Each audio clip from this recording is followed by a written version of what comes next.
Hello, വിറ്റിലിക തന്നെയാണ് കേട്ടോ വിഷയം. നിങ്ങൾ വിചാരിക്കുന്നുണ്ടാവും ഇതിനെക്കുറിച്ച് മാത്രമേ പറയാനുള്ളൂ എന്ന്. അതല്ല, കുറേ എനിക്ക് പേഴ്സണലി മെസ്സേജ് വരുന്നുണ്ട് ഇൻസ്റ്റാഗ്രാമിൽ. അപ്പം വീഡിയോ ആയിട്ട് ചെയ്ത എല്ലാവർക്കും ഉപകാരപ്പെടുമെന്ന് 1-2 പേര് പറഞ്ഞതുകൊണ്ടാണ് കേട്ടോ ചെയ്യുന്നത്.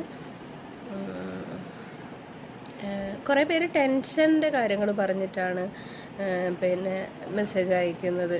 എങ്ങനെയാണ് ചേച്ചിക്ക് ഇത്രയും പോസിറ്റീവായിട്ട് പറയാൻ പറ്റുന്നത്, ഇത്രയും പോസിറ്റീവായിട്ട് ചിന്തിക്കാൻ പറ്റുന്നത്?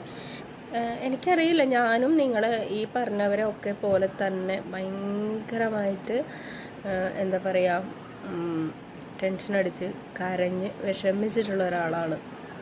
ഞാൻ മുന്നത്തെ വീഡിയോയിൽ പറഞ്ഞിട്ടുണ്ട്, 1 മാസം മുൻപ് വരെ, കൃത്യം 1 മാസം മുൻപ് വരെ.